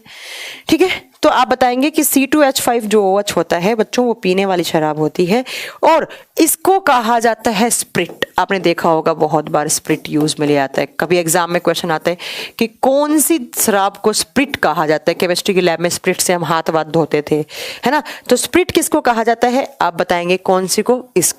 इसको कहा जाता है वुड स्प्रिट। वुड का मतलब होता है लकड़ी को जलाते हैं ना, कभी आप गीली लकड़ी को जलाना देखना, ऐसे एक ऐसा लिक्विड सा निकलेगा, बुलबुले से निकलेंगे, तो वो बुलबुले किसके होते हैं? वो इसी के होते हैं। इसको कहा जाता है वुड स्प्रिट। बहुत अच्छा क्वेश्चन है ये, एग्जाम में पूछा था। इसको कास्टीय स्प्रिट कहा जाता है। कास्टीय स्प्रिट पूछे तो आप बताएंगे वो मिथेनॉल होती है। अगर पूछे स्प्रिट किसको बोलते हैं, जिससे हाथ वाथ धोते हैं, क्योंकि ये जर्मीसाइड्स की तरह काम करती है, आपके हाथ के ऊपर जर्म्स वगैरह लगे होते हैं ना, वो सब मार देती है। तो इसको बोलते हैं वुड स्प्रिट, इसको बोलते हैं स्प्रिट। और ये काम करती है एज ए जर्मीसाइड। जर्मीसाइड का मतलब होता है कीटाणुनाशक। आपके हाथ वगैरह में, जैसे हम लेबोरेटरी में काम करते हैं ना, केमिस्ट्री में या बायोलॉजी वाले में ज़्यादा, जब जेनेटिक्स वगैरह पे काम करते थे तो हम स्प्रिट से हाथ धोते थे हमेशा 3-4 बार, क्योंकि हमारे हाथ में अगर कोई जर्म्स होंगे तो वो इन्फेक्शन कर सकते हैं, या फिर खाना खाने से पहले हम स्प्रिट से हाथ धोते थे लंच टाइम में। तो याद रखिएगा, जर्मीसाइड कौन सी अल्कोहल होती है? C2H5OH होती है, और ये ड्रिंकिंग अल्कोहल होती है, और ये एज ए सॉल्वेंट की तरह काम करती है। ये विलायक की तरह काम करती है। जो चीज पानी में नहीं घुलती है ना, वो आकर यहाँ पर इसके अंदर घुल जाती है। केमिस्ट्री में बहुत बार इसको एज ए सॉल्वेंट की तरह काम में लिया जाता था। कोई भी सॉल्यूशन इसके अंदर घोलना होता था तब इसको काम में लेते थे एज ए सॉल्वेंट की तरह, विलायक के रूप में। नेक्स्ट, ये काम आती है बच्चों क्या बनाने में? साबुन बनाने में काम आती है। ये काम आती है बच्चों बहुत सारे डिओड्रेंट बनाने में काम आते हैं, जो डिओ आप लगाते हैं। परफ्यूम बनाने में, कभी परफ्यूम से आग लगाई है आपने? नहीं लगाई, आज लगाना परफ्यूम से आग, हमने तो बहुत लगाई। तो परफ्यूम, डीओ, साबुन, कुछ तो खुशबूदार साबुन आती हैं, ट्रांसपेरेंट साबुन जैसे पियर्स, आपने देखा होगा पियर्स है ना, तो वो सब बनाने में काम आती है। ठीक है, परफ्यूम में आग लग जाती है। देखो आग लगाने के लिए क्या चाहिए, ये चाहिए, ये चाहिए, ये चाहिए, ये चाहिए, सब तो है अल्कोहल के अंदर, तो आग तो लगनी ही लगनी है ना। चलिए, तो याद रखिएगा ये आग लगाने वाली होती है। ये आपने देखा होगा, आपने कभी अगर होम्योपैथिक मेडिसिन खाई है, होम्योपैथिक मेडिसिन हमेशा एक ना उसके अंदर रहती हैं, सॉल्यूशन सा देता है एक, है ना, उसके अंदर छोटी छोटी गोलियां डाल के देते हैं, सॉल्यूशन के साथ गटक लेना उसको। तो होता क्या है बच्चों, जो होम्योपैथिक मेडिसिन घोलने के लिए इथेनॉल ही काम में लिया जाता है। सुना होगा आपने कभी, आप होम्योपैथिक दवाई लेते हैं, उस इंसान को देखना उसको सारा दिन नींद आती रहती है या वो नशे में रहता है थोड़ा सा, क्योंकि वो सॉल्यूशन जो लेता है ना वो इथेनॉल का लेता है, वो स्प्रिट का लेता है। तो याद रखिएगा, डीओ बनाने में, शैम्पू, कुछ शैम्पूज बनाने में भी काम आता है, या आप जो बालों पे स्प्रे लगाते हैं उन सब बनाने में इथेनॉल काम आता है। ये पीने वाली शराब होती है, इसको नहीं पीना चाहिए, इसको कच्ची शराब कहा जाता है बच्चों। ये कच्ची शराब है, सुना होगा आपने, पाकिस्तान में एक बार ना एक बारात आई थी, तो उस बारात में ना कच्ची शराब सर्व कर दी लड़की वालों ने, तो सारी बारात मर गई थी। या लोग अंधे हो जाते हैं, आंखों में सेल्स वगैरह डिस्ट्रॉय हो जाती हैं ये शराब पीने से। अब यहाँ से ना एक बहुत अच्छा क्वेश्चन बनता है, देखो क्या क्वेश्चन बनता है। जब आप इसके अंदर इसको मिला दो, जब आप मिथेनॉल के अंदर इथेनॉल मिला देते हो, ऐसे ही मारा जाता है, मतलब पिला के इंसान को डायरेक्ट इथेनॉल नहीं पिलाया जाता है, तो इंसान पहचान भी लेगा स्मेल वगैरह से। जब आप मिथेनॉल के अंदर इथेनॉल बनाते, मिथेनॉल के अंदर जब आप इथेनॉल मिलाते हो तो इसको एक टर्म दिया जाता है, और ये टर्म बहुत बार कॉम्पिटिशन एग्जाम में रिपीट होता है। इसको क्या बोलते हैं? जब आपने ऊपर वाले के अंदर मिथेनॉल बना दिया, या फिर मिथेनॉल के अंदर इथेनॉल के अंदर मिथेनॉल मिला दिया, तो इसको क्या कहा जाता है? इसको कहा जाता है, इसको टर्म दिया जाता है denaturation of alcohol. Denaturation of alcohol. कभी आपसे पूछ ले कि भाई डीनेचुरेशन ऑफ एल्कोहल टर्म का मतलब क्या है, आप बताओगे कि जब कच्ची शराब के अंदर इथेनॉल मिला देते हैं तो उसको डीनेचुरेशन ऑफ एल्कोहल कहा जाता है। हिंदी में इसको नाम दिया जाता है अल्कोहल का विकृतीकरण। अल्कोहल का विकृतीकरण। अब ये क्यों मिलाया जाता है? जैसे हमारी केमिस्ट्री की लैब में ना, बहुत केमिस्ट्री ने बायोटेक वाली लैब में बहुत काम आती थी। बच्चे क्या करते थे, इस इथेनॉल को ले जाते थे बाहर मेडिकल स्टोर पे बेच देते थे, या इसको पीने लग जाते थे पानी मिला के। तो हमारे एक दिन लैब असिस्टेंट को गुस्सा आया, उसने क्या किया, इसके अंदर ये मिला दिया। बोले अब पियो, तुम अब पियोगे तो तुम मर भी सकते हो। तो याद रखिएगा डीनेचुरेशन ऑफ एल्कोहल क्या होता है, तो आप याद रखेंगे जब मिथेनॉल के अंदर इथेनॉल मिलाते हैं तो उसको कहा जाता है डीनेचुरेशन ऑफ एल्कोहल। और एक बात और मैं आपको बता दूं, इथेनॉल को एक नाम और देते हैं, स्पिरिट ऑफ वाइन भी बोलते हैं। ये क्वेश्चन कॉम्पिटिशन एग्जाम का क्वेश्चन है।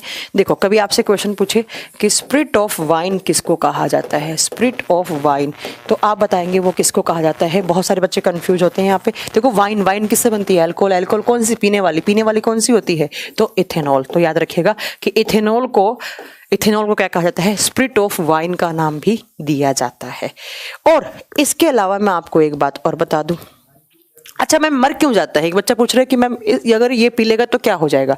देखो डीनेचुरेशन का मतलब है अगर आपने मिथेनॉल मिलाया तो मिथेनॉल इस इथेनॉल को डैमेज कर देता है, और मिथेनॉल का क्वांटिटी ज़्यादा हो जाता है, इसको ये डीनेचुराइज कर देगा और ये पियोगे तो आप मर जाओगे, इसलिए मर जाता है। ठीक है, इथेनॉल को कहते हैं बच्चा Akash Kumar spirit of wine, मैंने ऑलरेडी बता दिया है। ठीक है, अब आपने एक नाम सुना होगा पावर अल्कोहल, बहुत बार कंपटीशन एग्जाम में क्वेश्चन बना है। What is power alcohol? Power alcohol, ये सारे क्वेश्चन हैं, देखो मैं सारे क्वेश्चन करवा रही हूँ, बाद में मत कहना कुछ छूट गया। पावर अल्कोहल क्या होता है? बहुत बार क्वेश्चन आते हैं कि कुछ कंट्रीज हैं जहां पर गाड़ियां हैं वो पावर अल्कोहल से चलती हैं, है ना, ऐसा कुछ बोला जाता है। देखो जब आप पेट्रोल के अंदर अल्कोहल मिला देते हो, पेट्रोल के अंदर जब आप अल्कोहल मिला देते हो तो उसको कहा जाता है पावर अल्कोहल। उसको क्या कहा जाता है? उसको पावर अल्कोहल कहा जाता है। ठीक है, ये बात आप याद रखेंगे। ये कहाँ पर मिलाया जाता है मैं आपको बताऊं, मेनली ये जो ठंडे कंट्री होते हैं जैसे ब्राजील हो गया, जहाँ पे 12 महीने बर्फ रहती है, पेट्रोल जमने लग जाता है, तब वहाँ पर क्या मिलाया जाता है? अल्कोहल। एथाइल अल्कोहल मेनली काम आता है। यहाँ पर आप लिख सकते हैं कि एथाइल अल्कोहल का फ्रीजिंग पॉइंट बहुत ज़्यादा होता है, -114 डिग्री सेल्सियस होता है अल्कोहल, इसलिए यहाँ पर पेट्रोल के साथ अल्कोहल मिला के गाड़ियाँ चलाई जाती हैं। ठीक है, पावर अल्कोहल होता है बच्चों, पेट्रोल प्लस अल्कोहल का मिक्सचर। ये बहुत बार एग्जाम में क्वेश्चन पूछा हुआ है। तो नेक्स्ट आपका ये हो गया, ये भी आपके मैंने सारे क्वेश्चन करवा दिए C2H5OH से और CH3OH से। हाँ, ये ठंडे कंट्रीज में गाड़ी चलाई जाती है अल्कोहल मिला के, क्योंकि अल्कोहल जो होता है ना उसका फ्रीजिंग पॉइंट बहुत ज़्यादा होता है। पेट्रोल डीजल जमने लगाते हैं सर्दियों में, कभी सुना लद्दाख जाओ तो गाड़ी में पेट्रोल के अंदर वो मिला के ले जाओ, अल्कोहल मिला के ले जाओ। अब इंडिया में पीने को कम पड़ जाती है, गाड़ी में क्या मिलाएंगे, है ना, क्योंकि इसका फ्रीजिंग पॉइंट क्या होता है। एक पूछ रहा है मैम दारू पीने वाले उसमें अंगूठी डाल देते हैं तो ऐसा क्यों करते हैं, मुझे नहीं पता है, दारू पीने वाले कुछ भी कर सकते हैं, ठीक है। तो इसका फ्रीजिंग पॉइंट बहुत जाता है, -114 डिग्री सेल्सियस होता है। अब इतने डिग्री सेल्सियस पे थोड़ा ना कोई कुछ जम जाएगा, इसलिए मिलाया जाता है। चलो नेक्स्ट क्वेश्चन देखो, नेक्स्ट क्वेश्चन क्या आता है। नेक्स्ट इसके बाद नेक्स्ट ग्रुप, नेक्स्ट कंपाउंड पढ़ेंगे हम, कार्बन का कंपाउंड पढ़ने जा रहे हैं नेक्स्ट, ठीक है। नेक्स्ट आप पढ़ोगे एसीटोन। इसके बारे में भी आपने बहुत बार सुना होगा केमिस्ट्री में, एसीटोन होता है, एसीटोन होता है ना। ये कौन से ग्रुप में आता है, कीटोन ग्रुप का मेंबर होता है। ये कीटोन किसको बोला जाता है, C double bond O group को कीटोन बोला जाता है। और एसीटोन का फॉर्मूला होता है CH3 C double bond O CH3। इससे 2 क्वेश्चन आते हैं एग्जाम में, बहुत ही अच्छे क्वेश्चन आते हैं। इसको बोलते हैं आप, कीटोन ग्रुप होता है डबल बॉन्ड O। जब आप कार्बन को डबल बॉन्ड O के साथ जुड़ोगे तो एसीटोन बनेगा। यहाँ से क्या बनेगा बच्चों, एसीटोन बनेगा। इस एसीटोन किससे 2 ही क्वेश्चन बनते हैं। सबसे ज्यादा अच्छा क्वेश्चन, नेल पेंट रिमूवर कहा जाता है इसको। नेल पॉलिश हटाने के लिए जो लड़कियां यूज करती हैं उसको बोला जाता है acetone. Nail paint remover, nail polish हटाने के लिए जो सॉल्यूशन लड़कियां यूज में लेती हैं वो कौन सा होता है, वो एसीटोन होता है बच्चों। वो कौन सा होता है, एसीटोन होता है। नेक्स्ट आप याद रखेंगे, आपने देखा होगा हमारे घरों में हम पेंट लाते हैं दीवारों पे पेंट करने के लिए, वो पेंट गाढ़ा हो जाता है, फिर उसको पतला करते हैं। उसको पतला करने के लिए उसके अंदर एक व्हाइट कलर का लिक्विड सा डालते हैं, तो वो क्या होता है, वो एसीटोन होता है। तो पेंट को पतला करने के लिए, थिन करने के लिए, उसको पतला करने के लिए भी आप क्या डालते हैं, एसीटोन डालते हैं। और इस एसीटोन से नशा भी होता है, ये नशा करने में भी काम आता है।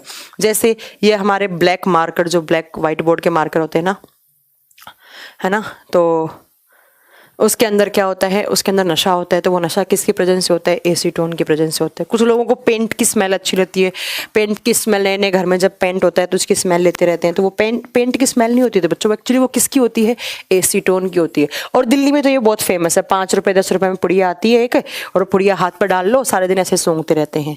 जैसे यहाँ रेड लाइट वगैरह पे जो बच्चे भीख मांगते हैं ना, उसके हाथ में, उनके हाथ में देखना पुड़िया रहती है एसीटोन की। इसको दिल्ली में सॉल्यूशन बोलते हैं, सॉल्यूशन। इसके सारा दिन नशा करते रहते हैं, वो एसीटोन होता है।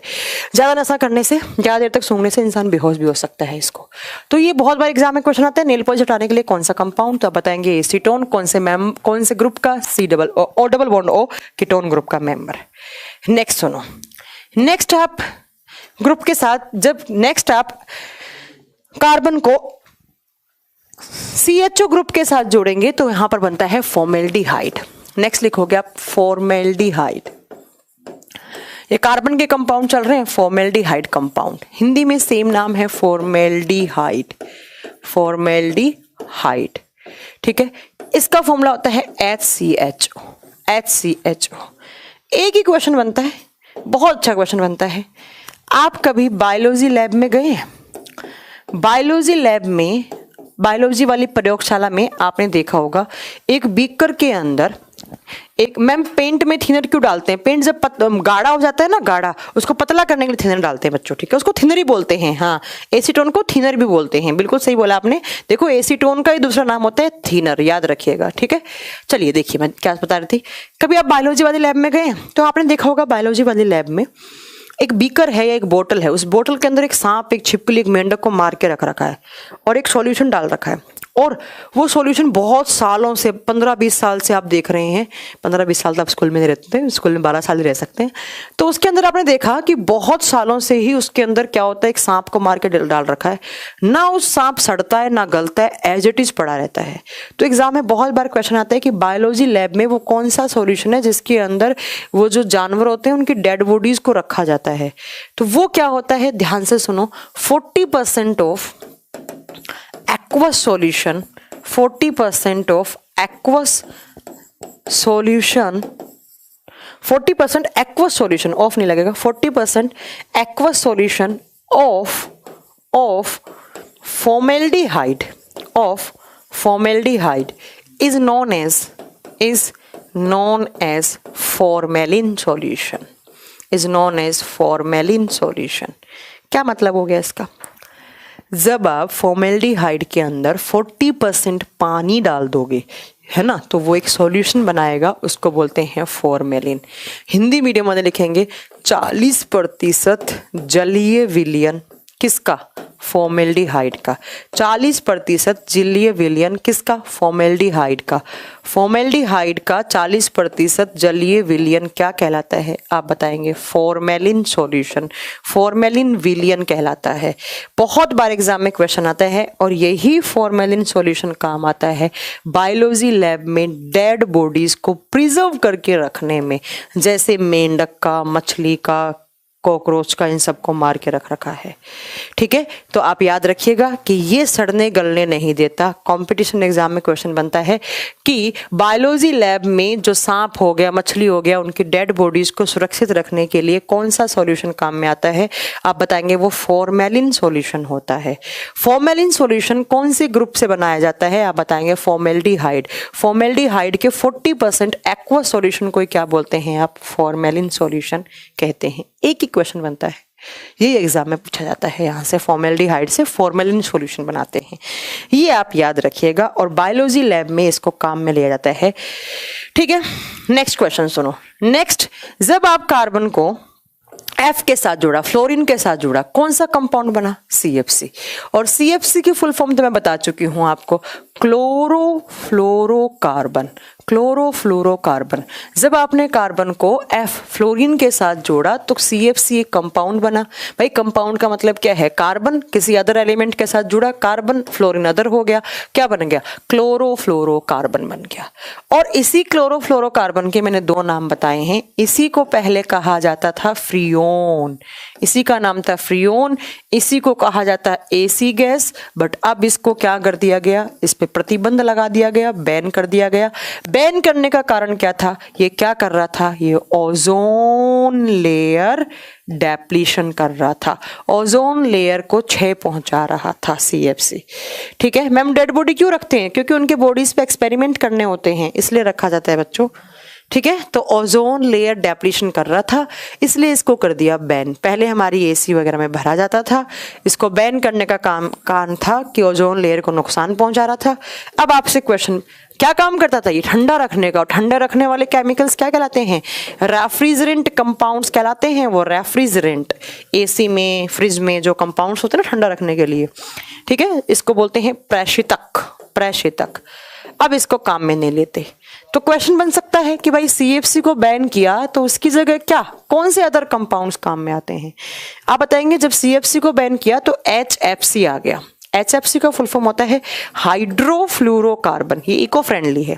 ठीक है, नेक्स्ट आप बता सकते हैं कि लिक्विड नाइट्रोजन, द्रवित नाइट्रोजन भी काम में आ रही है. लिक्विड अमोनिया भी आप भर सकते हैं. लिक्विड अमोनिया सब ठंडा रखने में, ये सब रेफ्रिजरेंट की तरह काम करते हैं. या AC में इंडिया में सबसे ज्यादा क्या काम में आती है? Dry ice. ड्राई आइस का फॉर्मूला क्या होता है? CO2 ही होता है. ये मैंने आपको पढ़ा भी दिया है, नहीं पढ़ाया तो अब इसको समझ सकते हैं.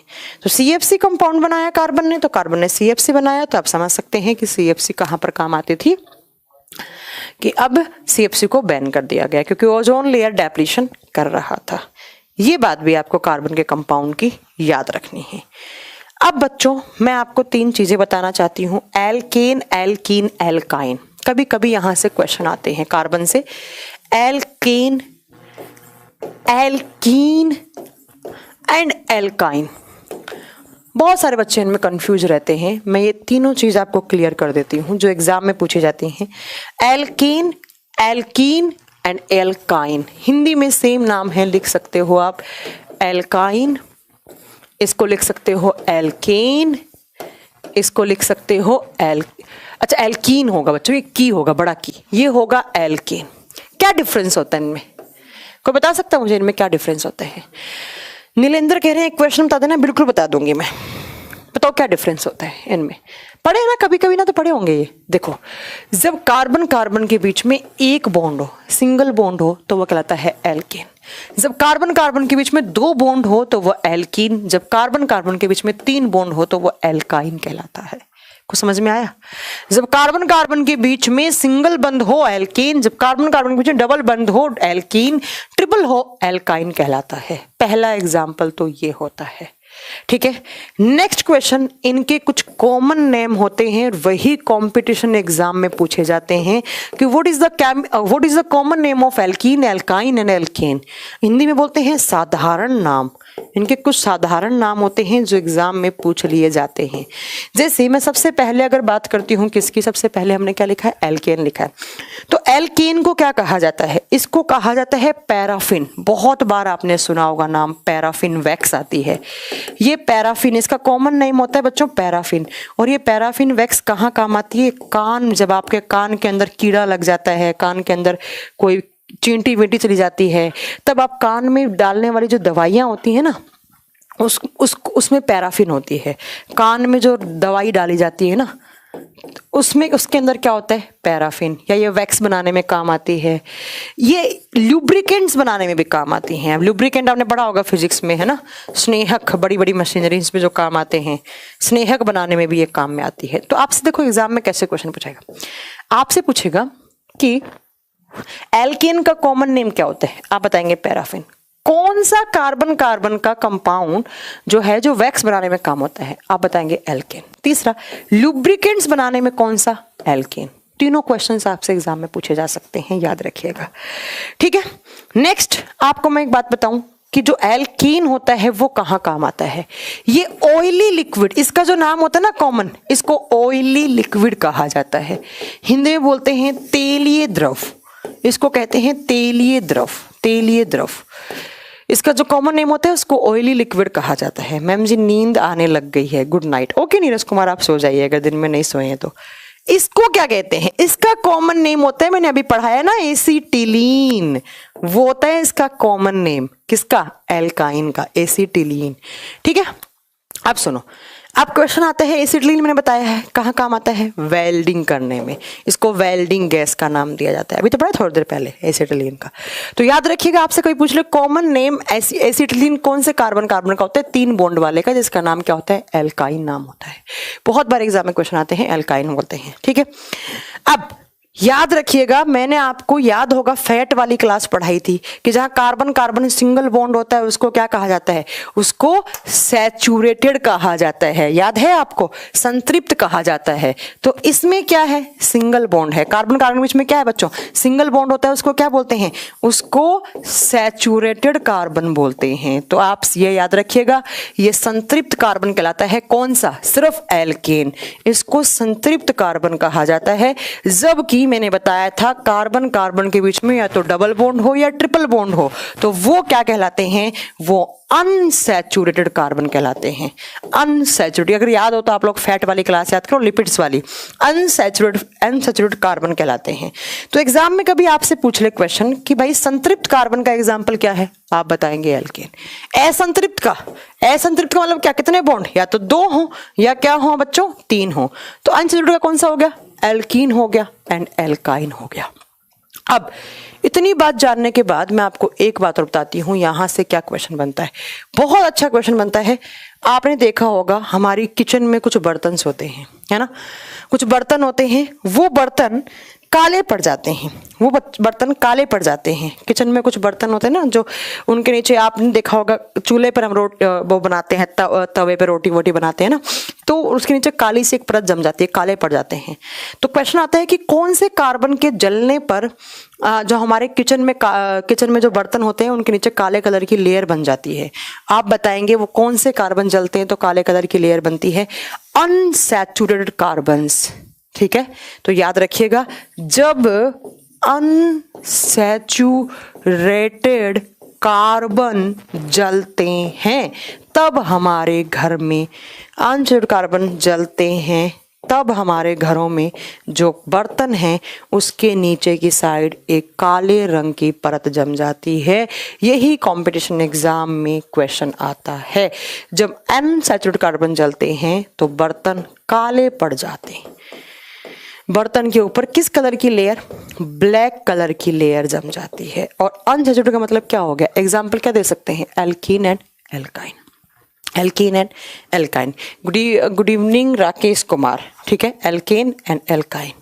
तो ये बात आपको याद रखनी है किसके अंदर? कार्बन के अंदर, ठीक है। हाँ परवीन, आपने बिल्कुल 100% करेक्ट बोला है कि जब असंतृप्त कार्बन जलते हैं तब हमारे घरों में काम में लेने वाले बर्तन काले पड़ जाते हैं। बिल्कुल सही बात बोली है आपने, ठीक है। ये आपके कार्बन के कंपाउंड्स थे, ये आपको याद रखना था। ये आपका कार्बन का चैप्टर कंप्लीट हो गया है। कार्बन एंड इट्स कंपाउंड सारे के सारे कंपटीशन एग्जाम में बनने वाले क्वेश्चंस मैंने करवा दिए हैं। अब मैं आपको यहाँ पर पढ़ाने को मैं आपको कोयला भी पढ़ा सकती थी, है ना, पेट्रोल भी पढ़ा सकती थी, डीजल भी पढ़ा सकती थी, बट इनकी मैं अलग से क्लास लूंगी फ्यूल, तो वहां पे पढ़ाऊंगी। कोल गैस, पेट्रोल गैस, ये सब पढ़ा सकती थी मैं आपको यहाँ पर, ठीक है। फॉर्मूला भी बताया ना मैंने, फॉर्मूला इनका फॉर्मूला बताया तो है, ठीक है।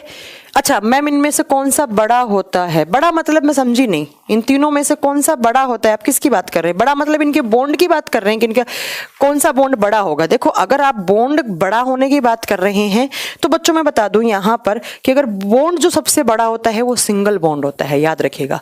सिंगल बॉन्ड सबसे बड़ा होता है, सबसे बड़ा लार्जेस्ट बॉन्ड होता है, उसके बाद डबल बॉन्ड होता है, उसके बाद ट्रिपल बॉन्ड सबसे छोटा होता है। अगर आप ये पूछ रहे हैं तो फिर ये, ठीक है, ठीक है बच्चों, याद रखिएगा कि सबसे बड़ा बॉन्ड होता है सिंगल बॉन्ड, फिर डबल होता है, फिर ट्रिपल होता है। ट्रिपल सबसे छोटा, सिंगल सबसे बड़ा, ऐसा भी याद रख सकते हैं। तो ये मैं कोयले के टाइप, एंथ्रासाइड, विटामिन्स, ये सब मैं आपको फ्यूल वाले चैप्टर में कराऊंगी, यहां नहीं कराऊंगी, ठीक है। अब हम कल से स्टार्ट करेंगे बच्चों। कार्बन मैंने पढ़ा दिया ताकि पीरियोडिक टेबल मुझे रिपीट ना करना पड़े। कल से हम पढ़ेंगे पीटी, वैसे हम पढ़ेंगे एमपीटी, मॉडर्न पीरियोडिक टेबल, आधुनिक आवर्त सारणी। मैम पिछली क्लास 14 मिनट की चल रही है, प्लीज कुछ कीजिए, ठीक है। मैं अभी जाके चेक करवाती हूँ। वैसे आप एप्लीकेशन को एक बार रिफ्रेश करें या लॉग आउट करके लॉग इन करें, आपकी प्रीवियस क्लास ढंग से चल जाएगी। क्योंकि मैंने अपने फोन में देखा तो आपकी क्लास पूरी कंप्लीट चल रही है, 1 घंटे कुछ मिनट की थी, तो वो पूरी एकदम सही चल रही है ना, ठीक है बच्चों। तो ये आज अपना इतना कार्बन वाला चैप्टर हमारा कंप्लीट हो गया है। अब हम कल की क्लास में पीरियोडिक टेबल स्टार्ट करेंगे सेम टाइमिंग पे 8 से 10 में, ठीक है। तो इतना आप याद रखिएगा। मैम आप जयपुर आने वाली थी सेमिनार के लिए? आऊंगी, बिल्कुल आएंगे सेमिनार के लिए, टाइम्स की पूरी टीम आएगी। मैम थोड़ा स्लो पढ़ाया करो, मैं तो बहुत स्लो पढ़ाती हूँ, इससे ज़्यादा क्या। मैम वसा का इमल्सिफिकेशन होता है। हाँ, इमल्सिफिकेशन का मतलब होता है बच्चों लार्ज ड्रॉप्स को स्मॉल, एक लिक्विड की बड़ी ड्रॉप्स को छोटे ड्रॉप्स में कन्वर्ट करना। मैम कोरोना वायरस वाली ऐप पे चलवा दो, ऐप पे नहीं चल रही, ठीक है, मैं भी चलवा देती हूँ। वैसे यूट्यूब पे देख सकते हैं आप, एक ही बात है, यूट्यूब पे जाके डाले काजल मैम कोरोना वायरस, आ जाएगा, ठीक है। चलो तो फिर अब कल मिलेंगे। आज के लिए इतना बहुत है, कार्बन का चैप्टर आपका कंप्लीट हो गया है। इस चैप्टर से जितने भी क्वेश्चंस आते हैं मैंने सारे करवा दिए हैं। कल हम पढ़ेंगे पीरियोडिक टेबल। चलिए, thank you so much, good night, good night.